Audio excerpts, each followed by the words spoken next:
حضرت 4 سال سے تمہیں قیامت کے بارے میں بول رہے ہیں، آخر وہ آتی سوچ قیامت کب حضرت؟ یستعجلونک بالعذاب، اے پیغمبر یہ لوگ جو قیامت کے منکر ہیں قیامت کو جلدی طلب کر رہے ہیں۔ وَلَوْلَا أَجَلٌ مُّسَمًّى لَجَاءَهُمُ الْعَذَابُ، ہم نے طے کر دیا اگر طے نہ کرتے تو ان کی طلب پر ابھی قیامت اتار دیتے۔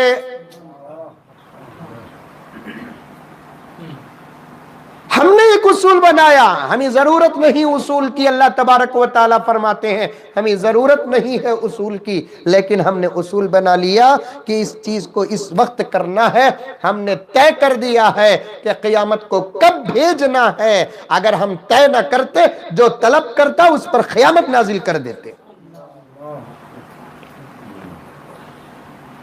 وَلَا يَأْتِيَنَّهُمْ بَغْتَةً، ضرور بھی ضرور اچانک ان پر آ جاتی۔ تفسیر نہیں کر رہا ہوں میں، اگر تفسیر کروں بڑے نکات آ جائیں گے آپ کے سامنے۔ وَلَيَأْتِيَنَّهُمْ بَغْتَةً، ضرور ضرور ان پر اچانک قیامت آ جاتی۔ اور پیغمبر ہاں سبحان اللہ، اور پیغمبر آپ کے ہوتے ہوئے ساری دنیا قیامت طلب کرے گی، ہم ہرگز نازل نہیں کریں گے۔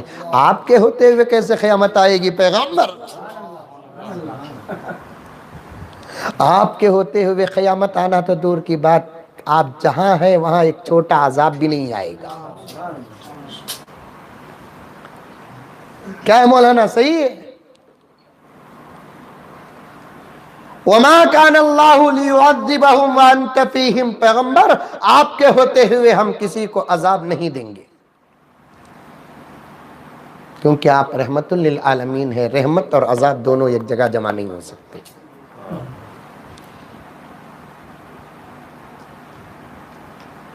آپ رحمت للعالمین ہیں، رحمت اور عذاب ایک جگہ جمع نہیں ہو سکتے۔ آئے گی قیامت، وَلَيَأْتِيَنَّهُمْ بَغْتَةً، قیامت ضرور بھی ضرور آئے گی، اور ایسے آئے گی واٹس ایپ میں میسج کر نہیں سکو گے تم، فیس بک میں میسج نہیں کر سکو گے تم، اور کیا کہتے ہیں ٹیلی گرام میں میسج نہیں کر، کسی کو پتہ تک نہیں چلے گا، اچانک آ جائے گی وَهُمْ لَا يَشْعُرُونَ۔ اسی لیے حضرات علماء فرماتے ہیں قیامت کے زمانے کو طلب بھی نہ کرو اور قیامت کے زمانے کا سبب بھی نہ بنو۔ یہ علامتیں بیان کرنے کا مقصد کیا ہے معلوم؟ قیامت تو آئے گی قیامت۔ ابھی کل صبح کو ایک شاید تھوڑا پڑھا لکھا دکھتا نوجوانوں نے کہ تھوڑے پڑھے لکھے لوگوں سے بڑی مصیبت ہو گئی، یا تو نہیں پڑھ کر رہنا، نہیں تو پڑھ کر رہنا، نہیں یا تو نہیں پڑھ کر رہنا، نہیں تو پڑھ کر رہنا، اور پڑھ کو رہے تو بھی کسی مدرسے میں جا کو پڑھ کو رہنا۔ یہ انٹرنیٹ دیکھو، گوگل میں جا کو، یوٹیوب میں علماء کا بیان سن کو، یہ تعلیم نہیں۔ ایسے لوگوں سے تو ماحول کے خراب ہونے کا خطرہ ہے، ایسے لوگوں سے کبھی مسئلہ پوچھنا بھی نہیں۔ نیم حکیم خطرہ جان، آدھا حکیم جان کو خطرہ بن جاتا، ویسا نیم ملا خطرہ ایمان۔ میں تو یہاں تک کہتا ہوں ڈنکے کی چوٹ میں دعوت و تبلیغ کے بھی کسی ساتھی سے مسئلہ نہ پوچھو، جماعت میں جانا ہے جاؤ، لیکن مسئلہ نہیں پوچھنا، چاہے 100 سال امیر صاحب اللہ کے راستے میں بیرون اندرون لگائے بھی ہو، مسئلہ نہیں پوچھیں گے، کیونکہ انہوں امیر ہیں، عالم نہیں ہیں۔ بات کھٹکے گی تو میں دعوت و تبلیغ کا مخالف نہیں،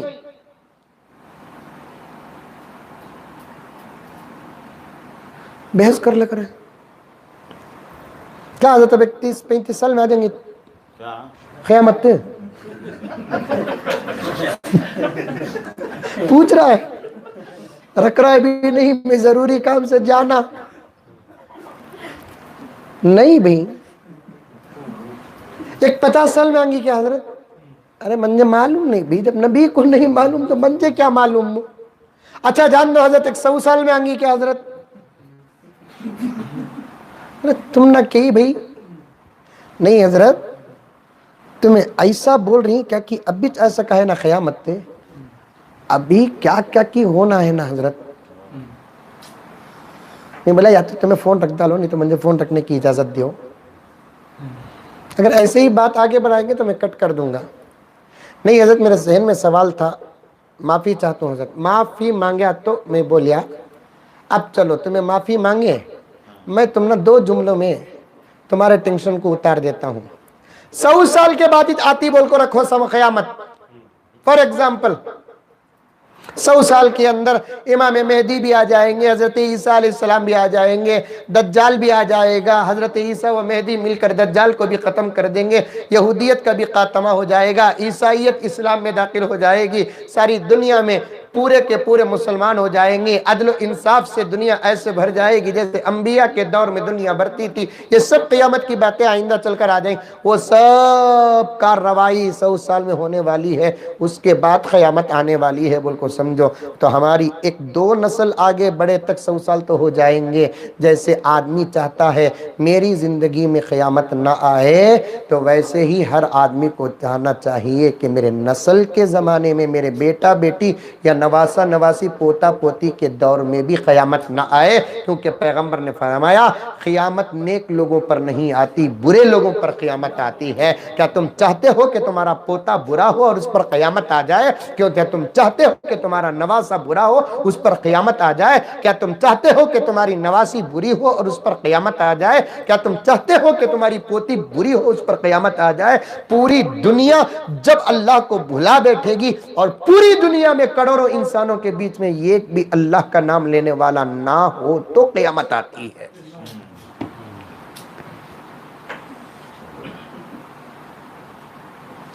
جیسے ہم لوگ چاہتے ہیں کہ ہمارے دور میں ہماری زندگی میں ہماری موت سے پہلے قیامت نہ ہو، ہمارے نسلوں اور نسلوں کی نسلیں نسلوں کی نسلیں کم سے کم 4-5 پیڑھی تک بھی قیامت نہ آئے، اتنی فکر تو ضرور ہوتی ہے.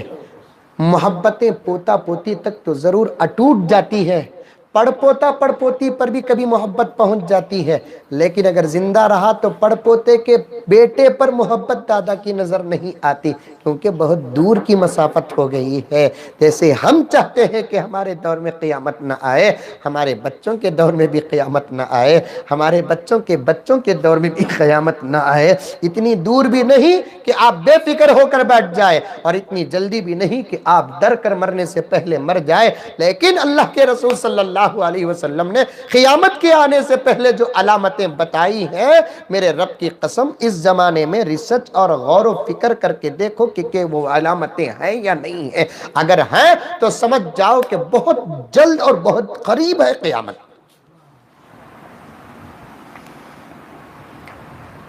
2-3 سال سے میں بولتے ہوئے کل گزشتہ تاخرات میں نے فیصلوں کے بارے میں بتایا. اللہ کے رسول صلی اللہ علیہ وسلم نے ایک بات ارشاد فرمائی قیامت کے قریب. آج کا سبق سن لیجئے، وَالْكِذْبُ صِدْقًا، قیامت کے قریب جھوٹ سچ ہو جائے گا. جھوٹ سچ ہو جائے گا. اور ایک جگہ اللہ کے رسول صلی اللہ علیہ وسلم نے فرمایا کذب الصادق وصدق الکاذب. سچے کو جھوٹا سمجھنے لگیں گے، جھوٹے کو سچا سمجھنے لگیں گے. یہ 3 باتیں بھی تقریباً ملتی جلتی باتیں ہیں. توجہ چاہتا ہوں ہے یا نہیں ہے ریسرچ کرو. باہر ہے یا اندر ہے یہ بھی ریسرچ کرو.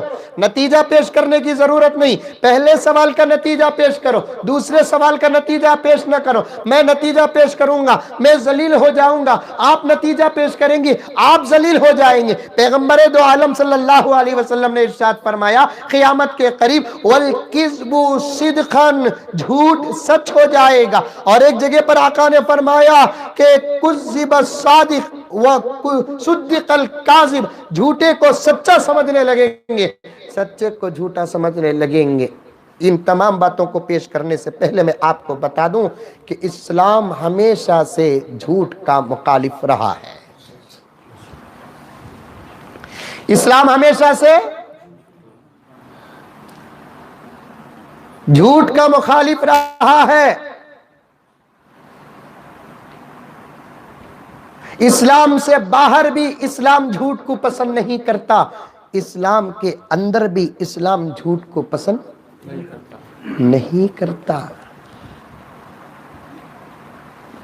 مطالعہ کرتے ہوئے ایسی باتیں نظر آ گئیں، اگر کسی آدمی کے بارے میں جھوٹ کا الزام ثابت ہو چکا ہے تو فقہا فرماتے ہیں اس کے پیچھے نماز نہ پڑھو. جھوٹ اتنی بری چیز ہے. بعض علماء فرماتے ہیں شراب پینے اور زنا کرنے سے بھی زیادہ برا عمل جھوٹ بولنا ہے.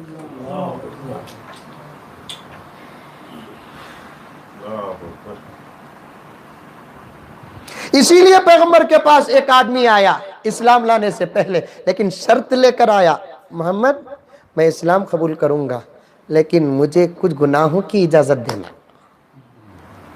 سن رہے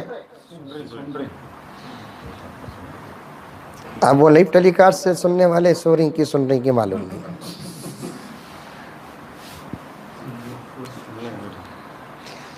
کچھ اجازت آپ گناہوں کی مجھے دے، میں کلمہ پڑھ لوں گا.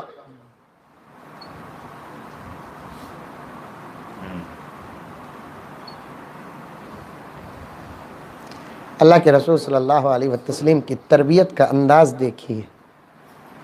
آقا نے فرمایا اجازت کیا ہونا کیا نہیں ہونا بات کا قصہ، پہلے کلمہ پڑھ لے، تجھے کیا ہونا وہ ملے گا.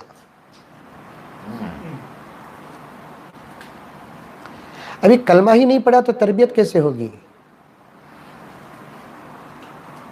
اور وہ بھی نبی کے پاس اگر کوئی کلمہ پڑھ لے تو تربیت کے لیے سالوں کی ضرورت نہیں، لمحات میں زندگی بدل جاتی ہے. لمحات میں نبی کی صحبت کا یہ ایک لمحہ ہزاروں سال تربیت کرنے سے افضل ہے.